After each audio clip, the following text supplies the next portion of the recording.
For this trip, I decided to splurge and popped for a business class seat, a so-called Polaris seat with a uh, bit of more privacy and a seat that reclines flat like a bed, and just better amenities and so on than economy or economy plus. This was on United Airlines in a 767 aircraft. So I was not traveling first class, I was traveling business class, and just sharing a few of the pictures of what that looks like here. I was mostly based in Dorchester in the south of England, and it's not a very big town, although a few blocks of it is kind of built up and congested. The rest of it is more residential, and it's in the middle of a large rural area, but just these couple of pictures show how crowded it is right in the heart of town.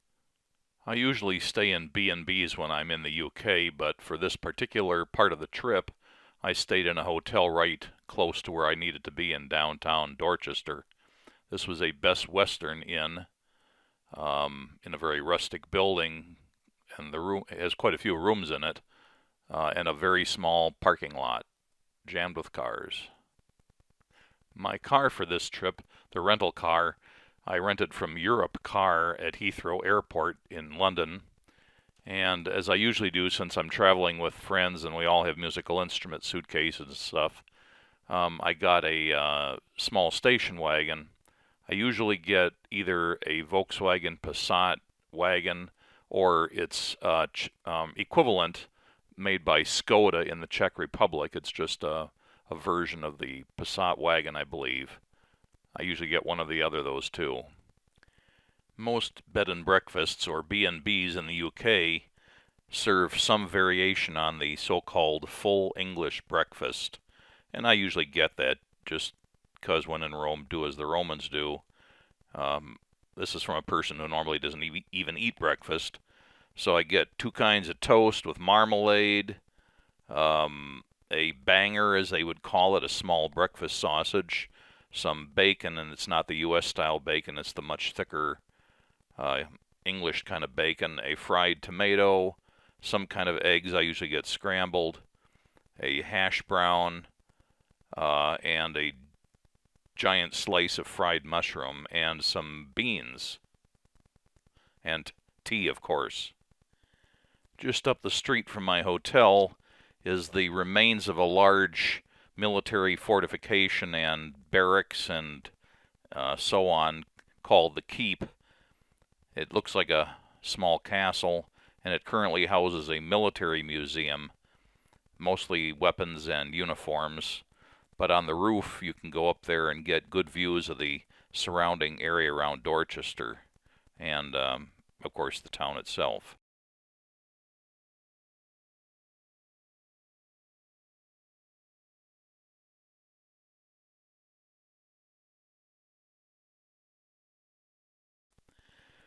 One day I went down to the adjacent, very small town of Stinsford, which, to anybody who's familiar with the writings of English novelist Thomas Hardy, this was his town, this was his church. It's called St. Michael's, but in his novels he refers to it as Mellstock Church. So, famous place in terms of English literature. And I'm a big fan of his writings regarding the Mellstock Band, which would have been the parish church in here, so it was kind of cool, and our group of players gave a small concert here in this church.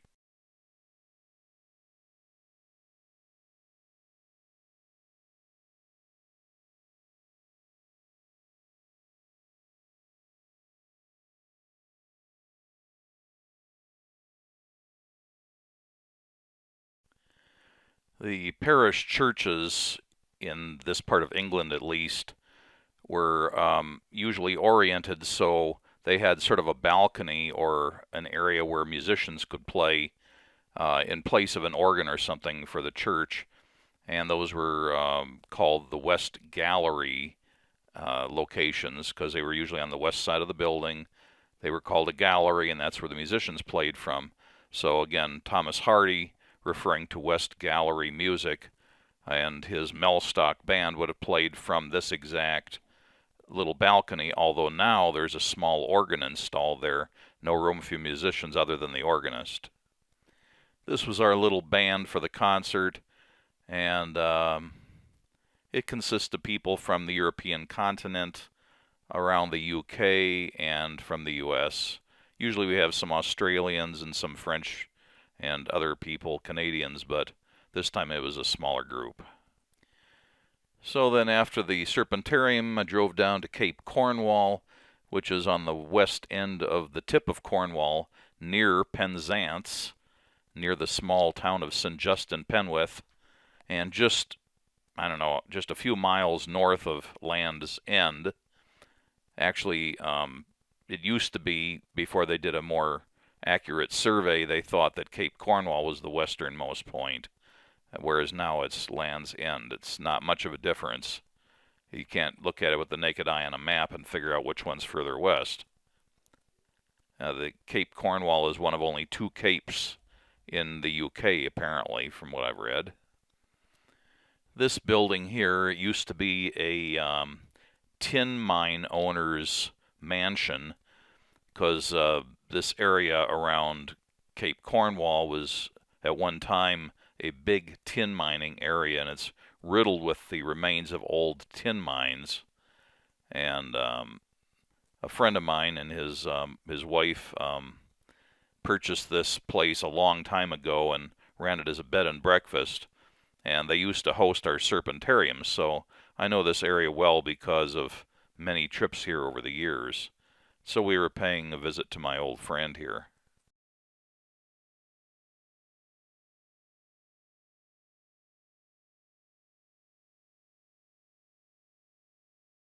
It's Wednesday, May 29th, 2024, and I'm here in England at the famous Cape Cornwall, which used to be considered the farthest west point in England until they did a more modern survey and the Ordnance Survey, and determined that Land's End was the most westerly point. This used to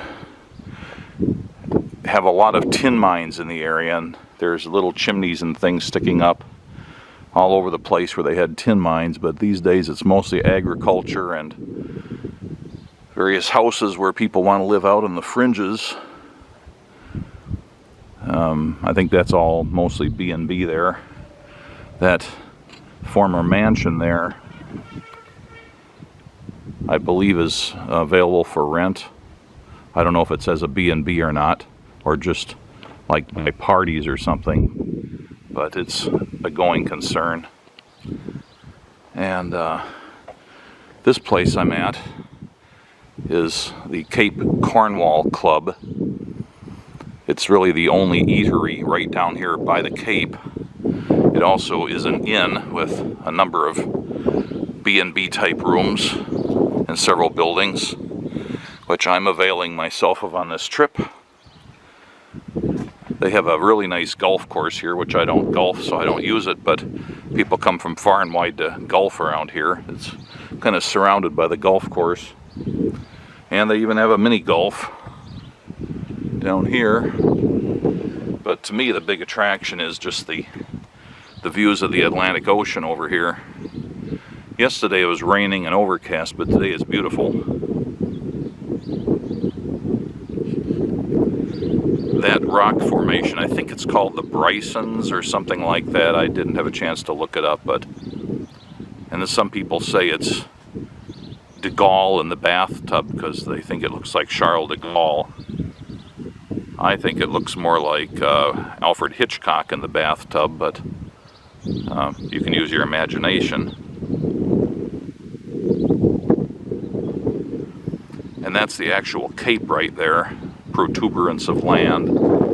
So technically the water on the right side of that, or the north side, is one body of water, and the water to the south side, or the left from this perspective, is another body. And there's only one other cape in, I think, all of the UK. I don't remember where that is. Somewhere in Scotland, I think. But that's one of the tin mine chimneys there, a remnant. As I recall my history, that area was still commercially owned and not accessible to the public, even though they weren't running a mine there anymore, or mine operations. And the founder of the Heinz company, you know, maker of food products and ketchup and mayonnaise and things like that, for some reason heard about it and bought this property that it's on, and then handed it over to the National Trust so that it becomes essentially like a, in the US it would be like a national memorial or national monument type of thing, protected and open to the public.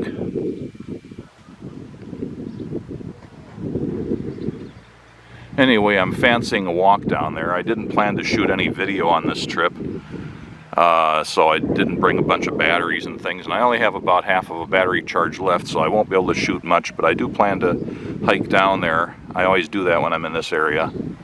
I'll shoot a little bit of video as the battery allows. The nearest town to here is St. Just, or St. Just. St. Justin Penwith is the full name, and it's back in that area, about a mile away. And this is Cape Cornwall Road that comes from the village, meanders around through the fields, and goes downhill all the way down to the Cape. And that White House in the distance is called Boswedden House, or Boswedden House, and that used to be the mansion of one of the tin mine owners. And for at least 20 years, friends of mine have owned that. And I used to be a regular guest there, but they're no longer operating it in a way accessible to guests. But I just finished having lunch with them, so it was a good visit. Hard to do when I'm not in this part of the world. So let's go down the hill. The road is very narrow, so cars have to often pull way over by the Cornish hedges in order to allow opposing cars to pass. Sometimes they have to back up quite a ways.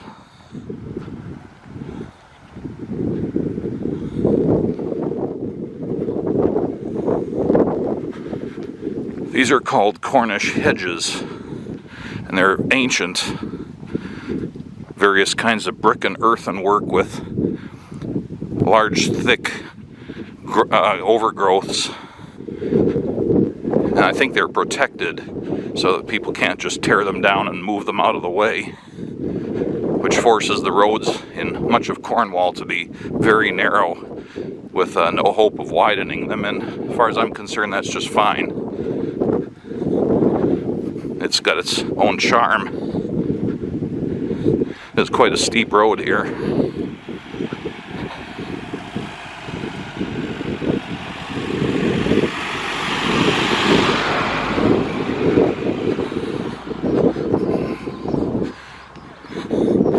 People who want to hike down here are well warned to not assume it's going to be as easy coming up as it is going down, because this is quite steep at this point.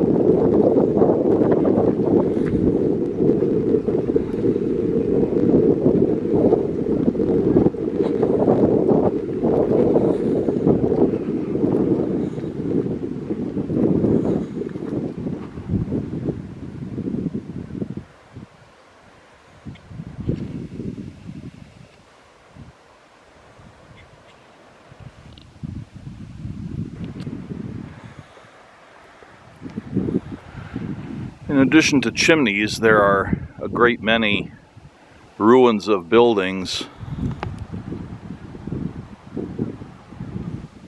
often tin mines, occasionally the remains of old churches and things. I'm really zoomed in here, so I can't hold the camera very steady.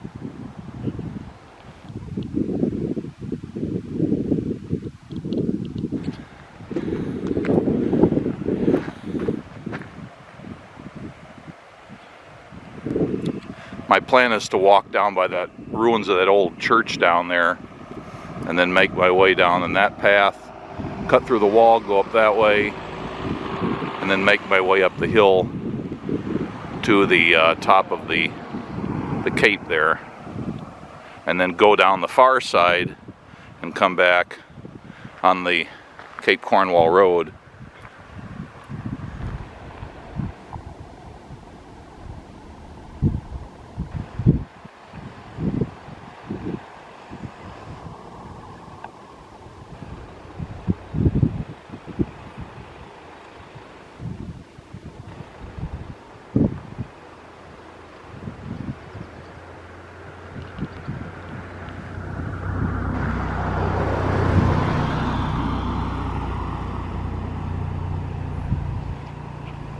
The National Trust has this little parking area down here with toilets and usually an ice cream stand for thirsty hikers and so on.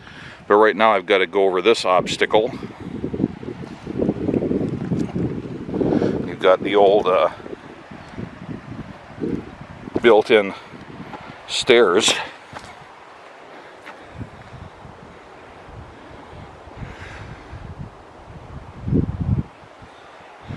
And then the path.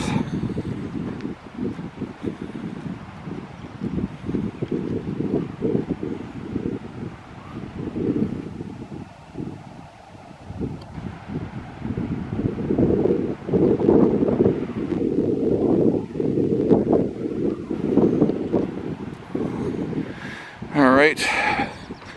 Now the path splits. You can go down to the top of the cliffs on that path. Or you can go the more pedestrian route, following it down by the old church or whatever this is down here.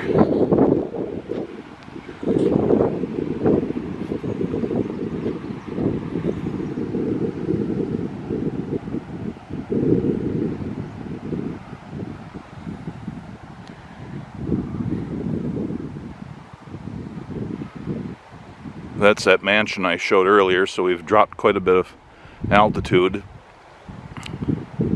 And you can see where the road we've walked on goes up that way and then curves around and goes up back that way.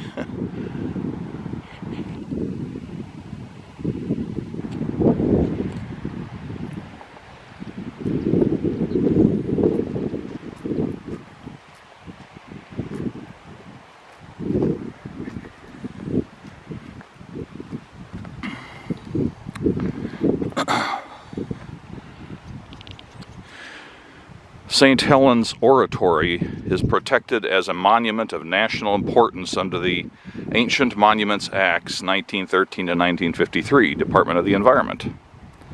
I don't know offhand what the importance is, but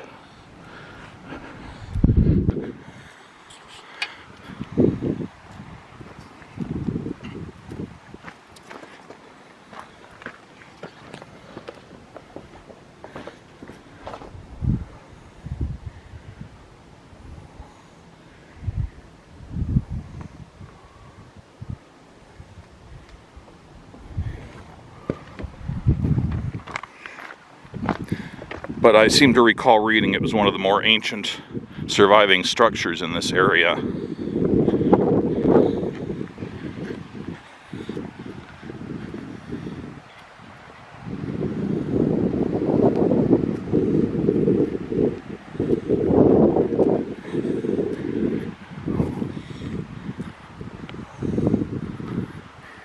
That isn't particularly ancient. Somebody was buried there who died in 1995.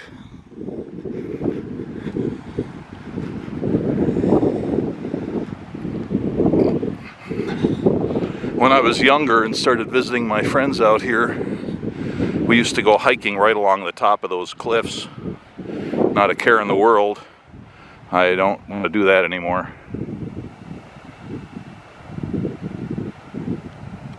There's some more tin mine remnants over there.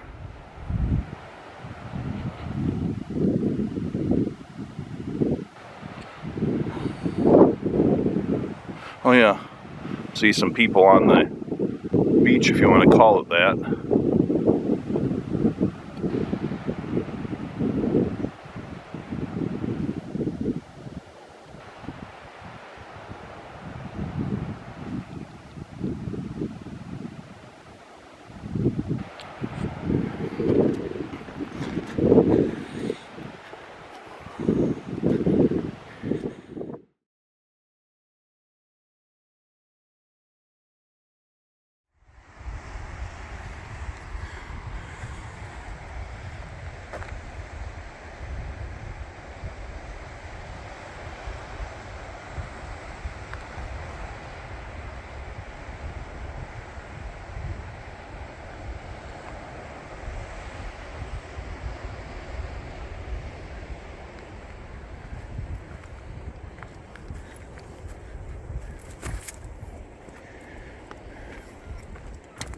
And this is actually part of the marked coast path. Got another one of these things here. I would call it a sty, but I'm not sure that's the right name. And then we could walk along there. I've done that a few times, but today I'm going up this rocky path.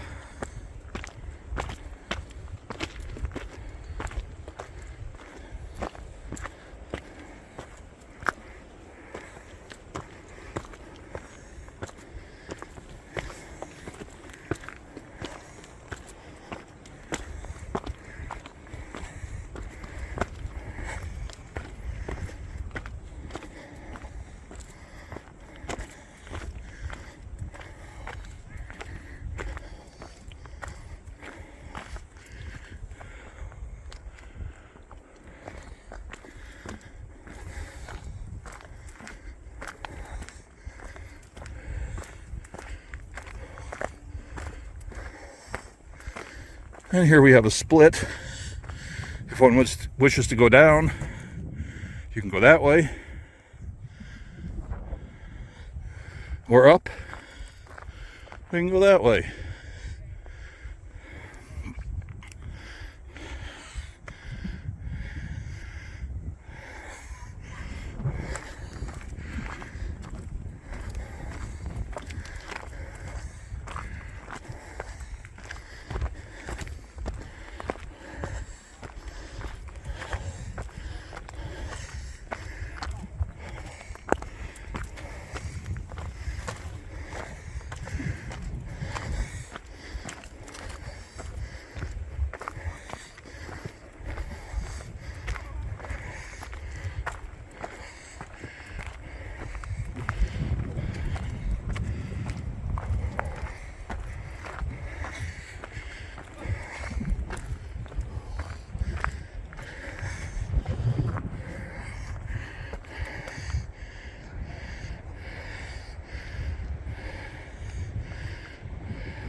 Another view of the Cape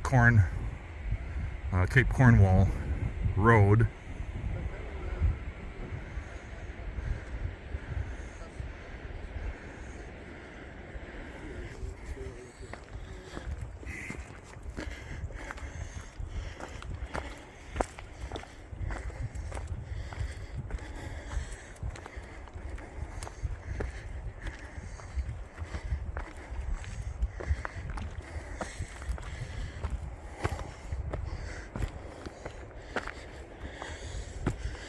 Path isn't always very clearly defined, but look around for places that seem to have more wear and tear or cleaner rocks.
That's where I started at, right in the middle of the picture.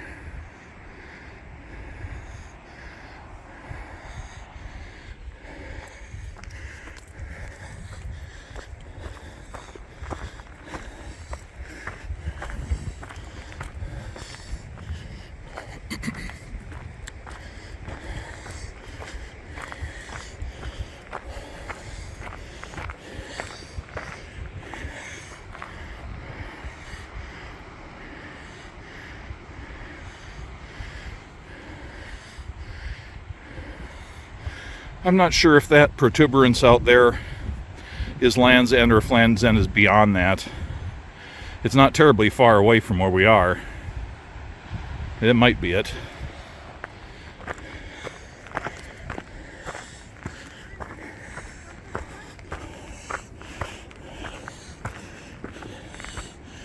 All right, we made it.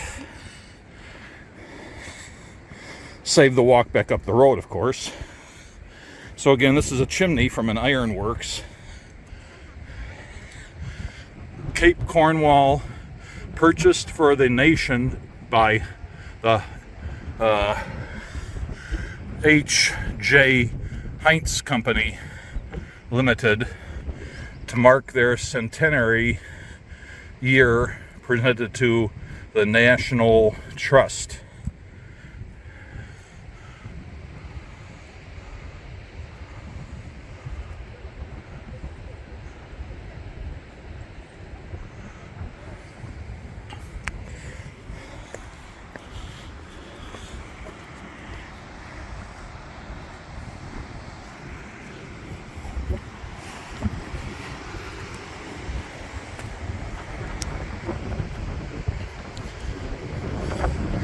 And there's a weather station down there.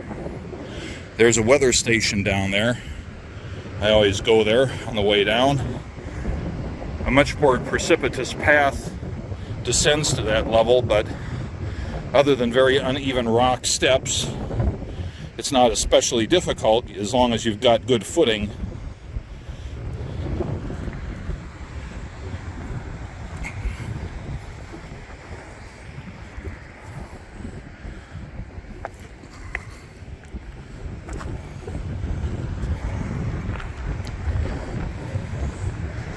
It's just very uneven.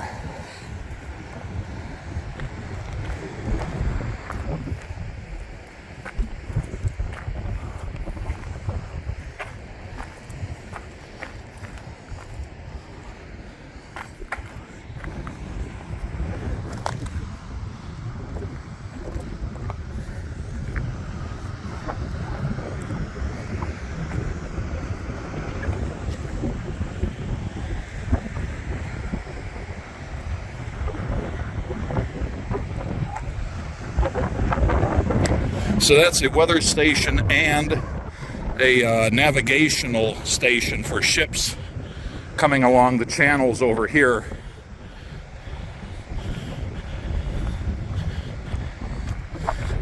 It's quite windy here, so I hope my voice is being picked up.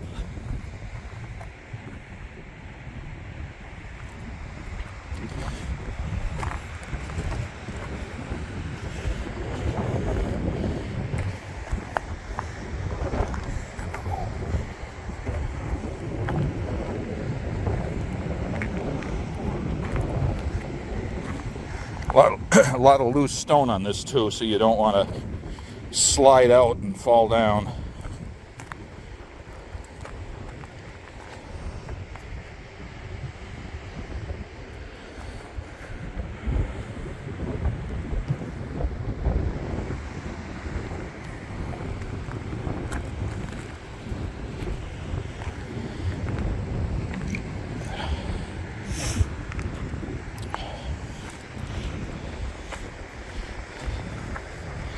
I've been out here so many times and often hooked up with various musical individuals.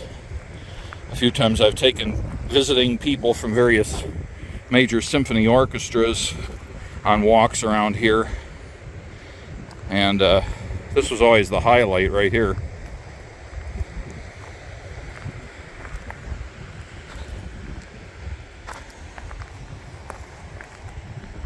This is one of those places where there's a sudden, really tall step that you want to do with caution.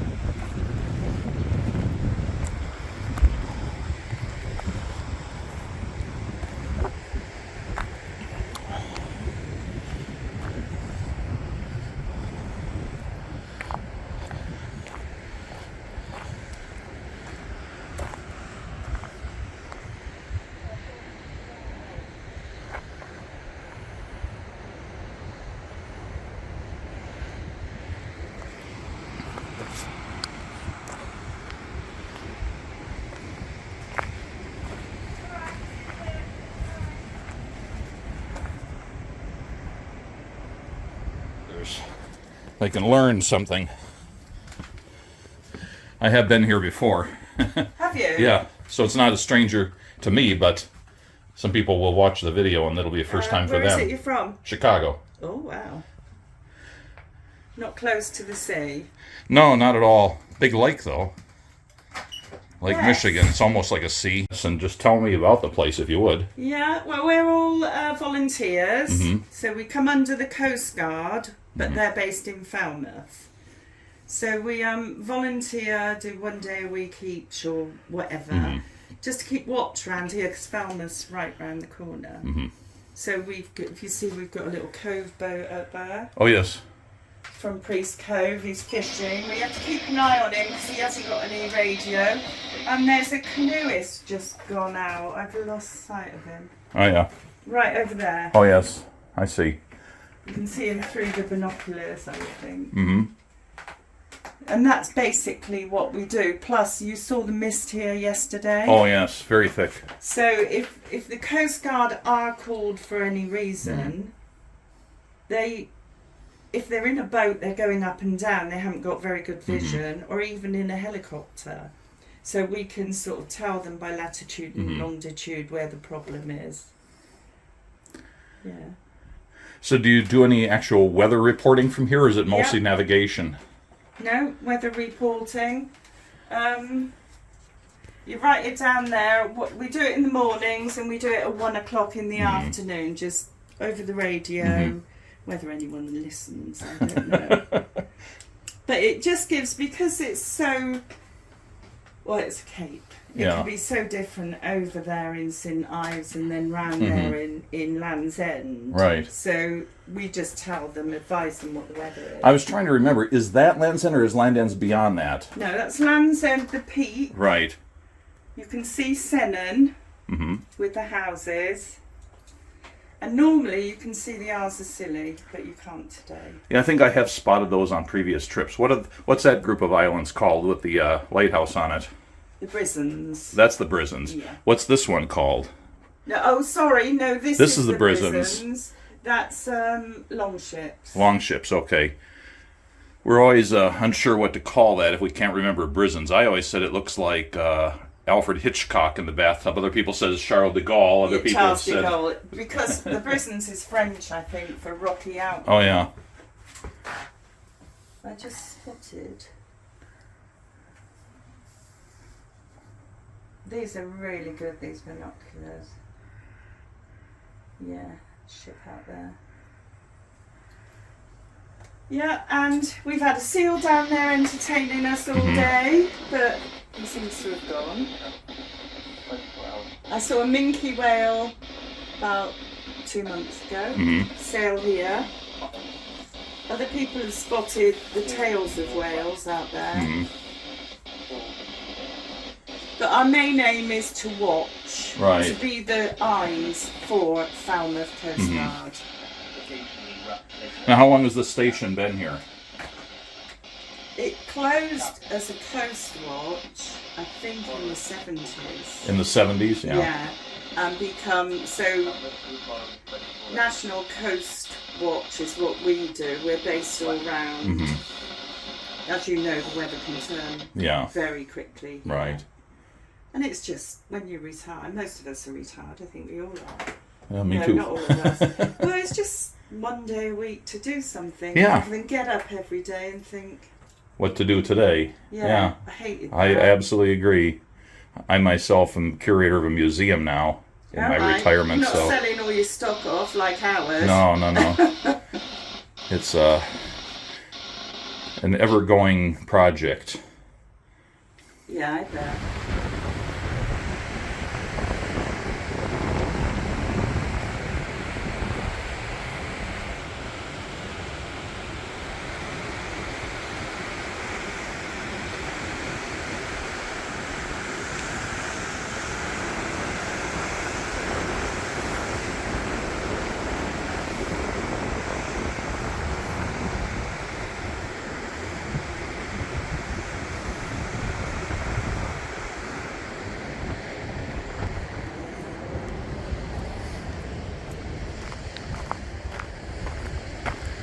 So now we'll take the low road back to the base of this outcropping. Steps are still uneven, but at least they're obviously the path. And there's a guardrail or a handrail. You just have to watch when the step is twice as deep as the one before it.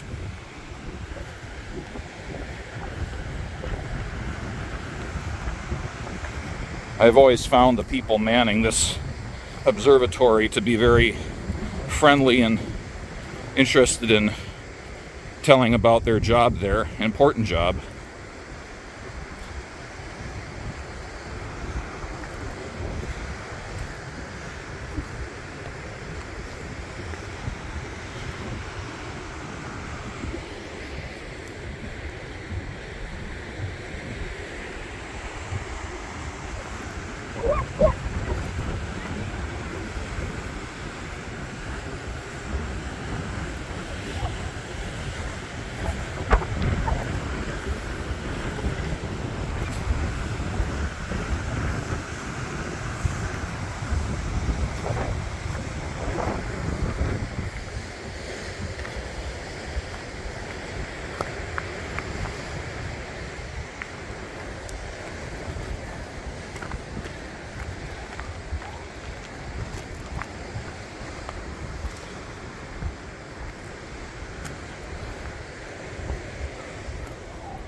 This one's tricky. It's on a slope and it doesn't look like it's on a slope.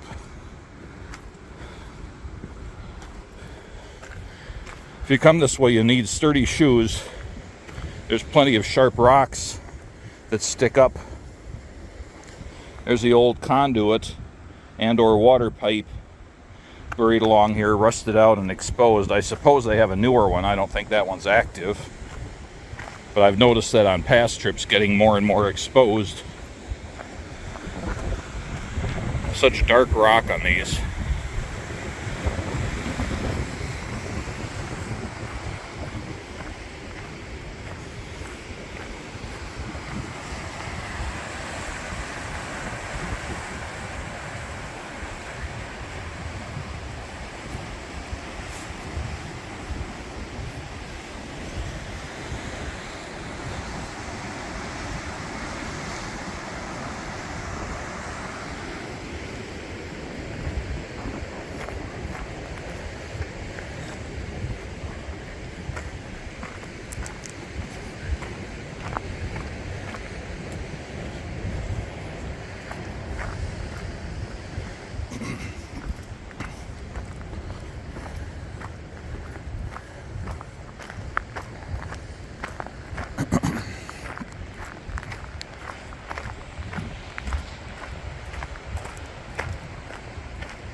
There's a nesting bird here, but I don't know what kind it is.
There's a lot of these buildings here which are now being used as greenhouses and so on, where the foundation was originally part of a tin processing facility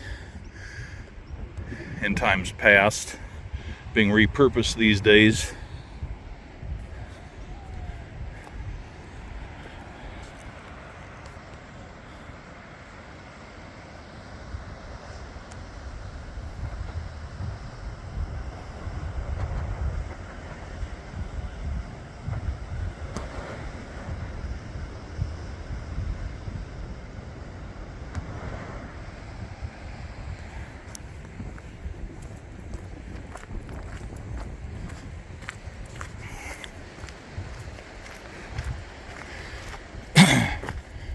Cape Cornwall is certainly one of the more remote parts of England, and it gets a lot of tourists, though. Practically everybody's staying at the Cape Cornwall Club the last couple of days is from Germany. There's a few people from other Eastern European countries. I thought I caught a smattering of Polish, maybe some Czech, but mostly German. And I think, boy, that's a long way to come from Germany. What are you doing out here? Maybe they're hiking, because it is very spectacular to hike.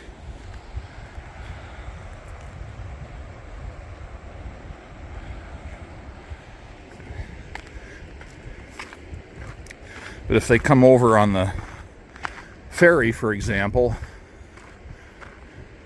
they would have a couple-hour drive to get to London probably, and then an hour past London, and then at least 5 hours if they catch the traffic perfectly to get down here. So an all-day trip from continental Europe.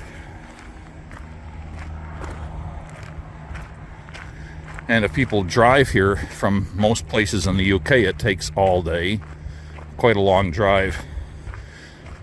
England is not that big. The UK is not that big, but just the layout, even on the motorway, seems to take forever to get anywhere. And once you get down to Exeter, where you would get off the motorway to come here, then you're on the A30, which ostensibly is a major drive, but it is just up and down and around, and you can't really make really good time on it. This is as far as you can normally drive.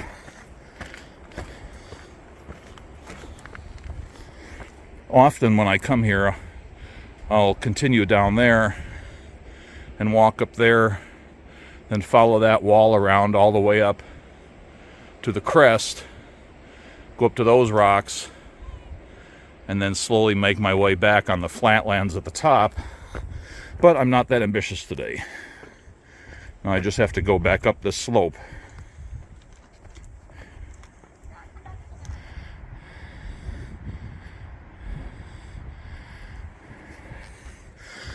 Well, the ice cream place may be open.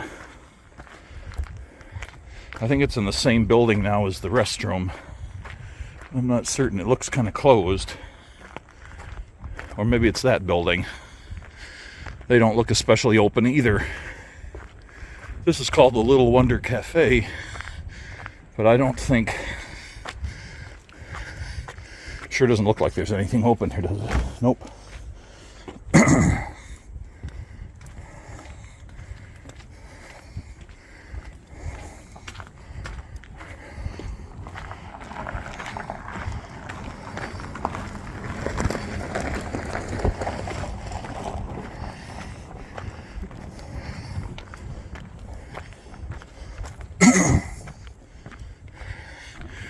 So pretty much all the places that are mown on those hills are part of the golf course.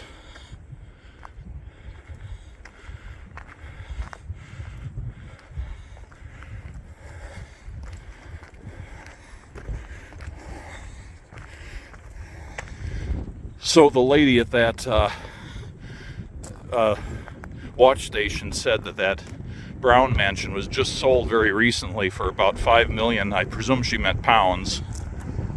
And that they have helicopters flying in and out of there. So whoever bought it has a few dollars of wealth to them, I think. Okay, we're back where we got off the path to go up to the Cape. Now we just have to keep going uphill.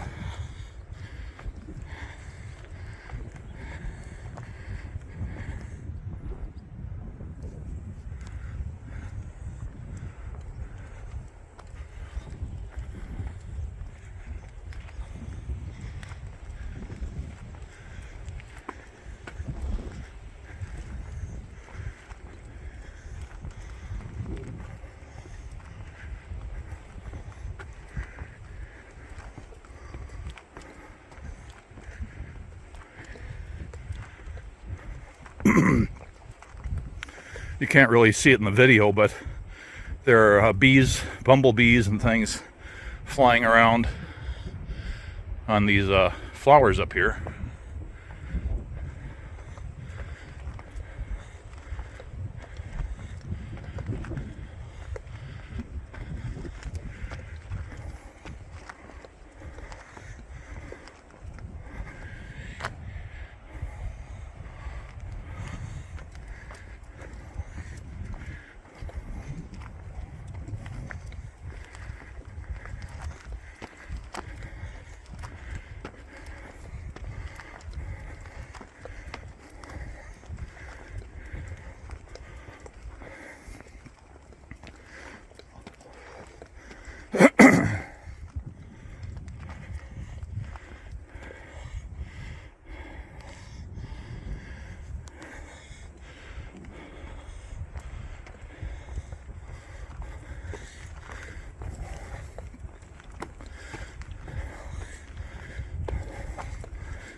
I'm guessing at one point they had horses coming up this way.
And that building there with the brickwork and different style windows, that has something to do with the water district here. I don't know if it has to do with clean water or sewage treatment or what's going on. I don't know where they draw their drinking water from. I don't imagine it's the ocean. Probably from creeks and things, or wells. But that may be the sewage treatment plant. I just remember being told something to that effect.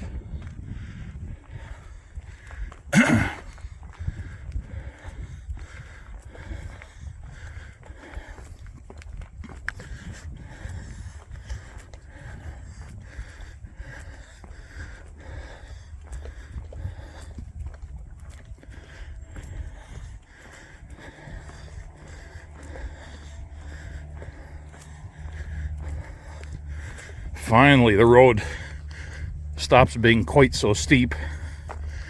I can walk a little faster.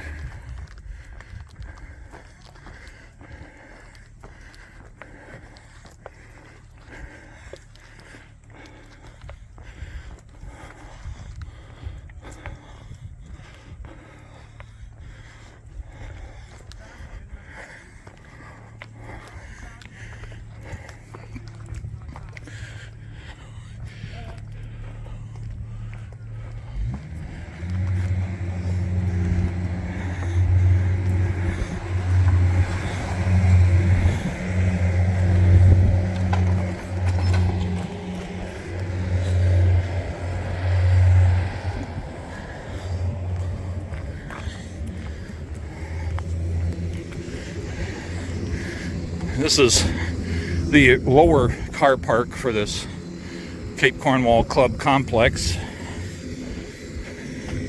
The parking lot that's up there is larger.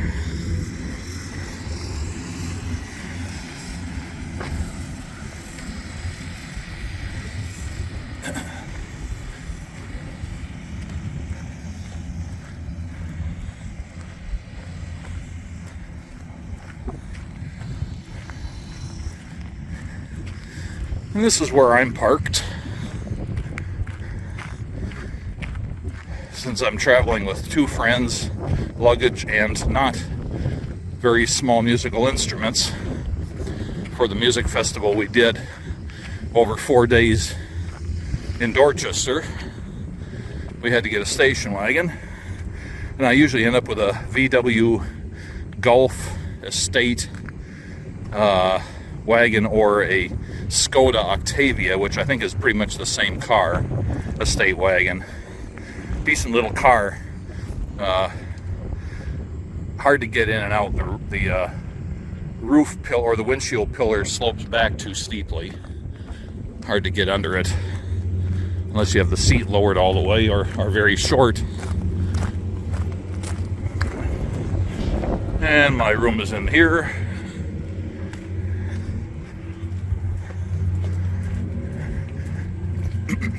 It's going to be time for a nap here in a few minutes.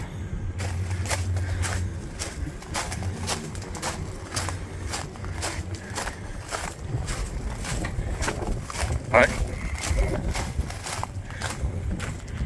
And here we are.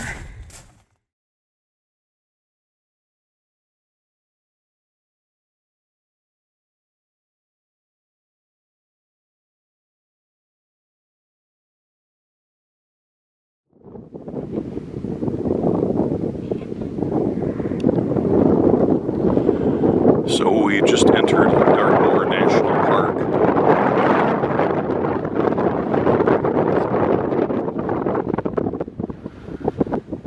And we're on the west end of it. This is still in Cornwall. Pretty windy up here.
horses or ponies or something. They're everywhere.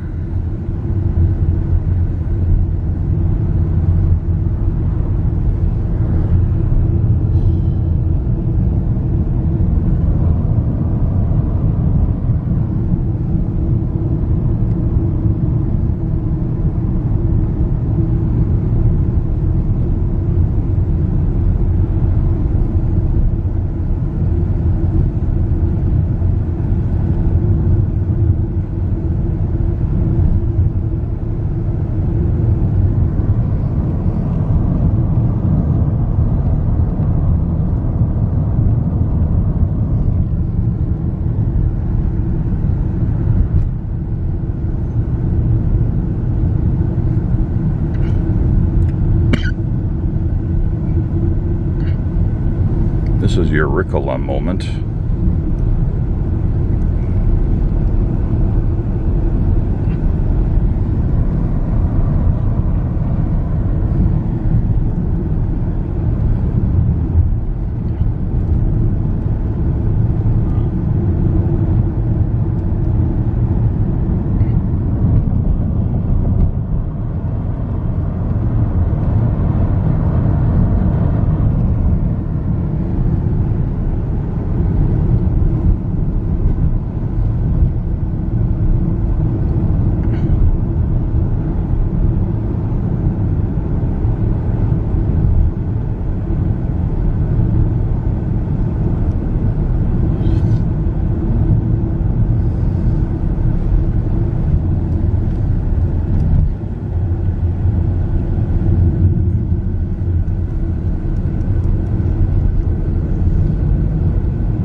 onto some single track here, so I'm not going to do the camera.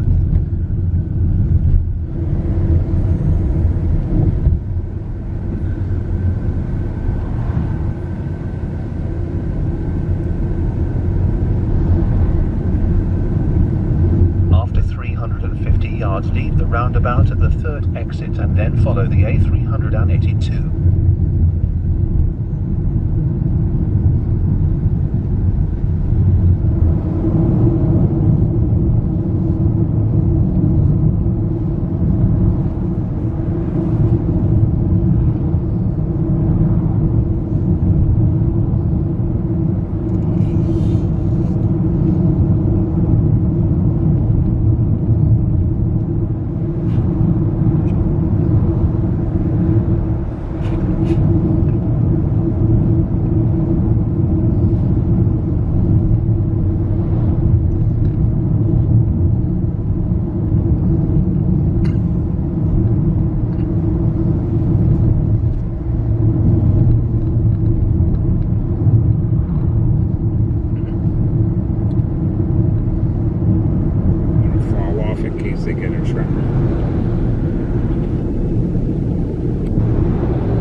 Probably why the traffic slowed down here.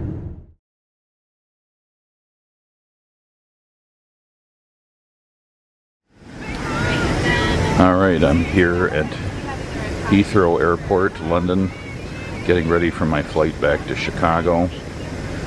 United Boeing 767 aircraft, and I'm in one of the Polaris seats, which is a business class. I flew the same exact seat coming over. I don't think I shot any video, so I'm shooting just a little bit here. So everybody gets a little cocoon, just a little cocoon to sit in, and you get your personal amenities kit. You get your fold-out table, your big entertainment system. Yeah, so basically, you've got this privacy pod.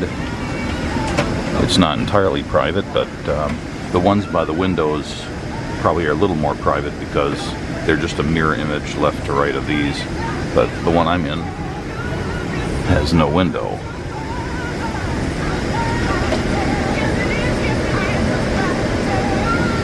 So they're kind of staggered whether you have a window or an aisle, but they're all directly accessible to the aisle at least. Let's see, what else was I going to say? They have I guess that's a USB charging port down there. There's a remote control for the entertainment system. And there's one big knob here, and these are all just status indicators. As you roll the knob forward, the seat slides into a flat bed configuration. And at that point, it ends up matching up with that platform right down here. So that's where your feet go, and the bed drops to that lower level. Or you can roll it back and go to a full upright position.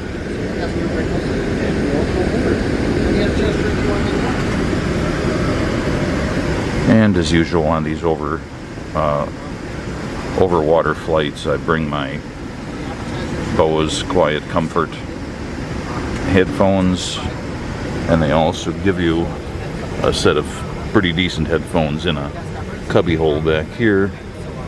Everything can plug in there. There's lots of charging ports. There's a couple of 120 volt outlets for plugging in things. There's other stuff like a little reading light here.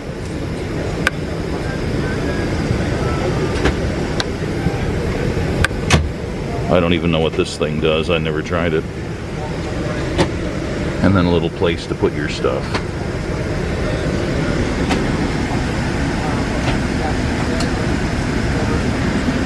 Let's see what's in here. It's a different, the pack seems to be a different design than the one I had coming over. And they're sealed with straps you have to break. Socks.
Folks, from your cockpit crew captain speaking. I'd like to have my welcome to United Flight 928. We'll be on our way to Chicago momentarily. Thanks for coming with us today. Hope you're having a nice week. Hope your weekend's off to a great start. Flight, let's see. First of all, I have Tim and Mark up in the flight deck with me. First Officer Tim's flight to Chicago today. 8 hours.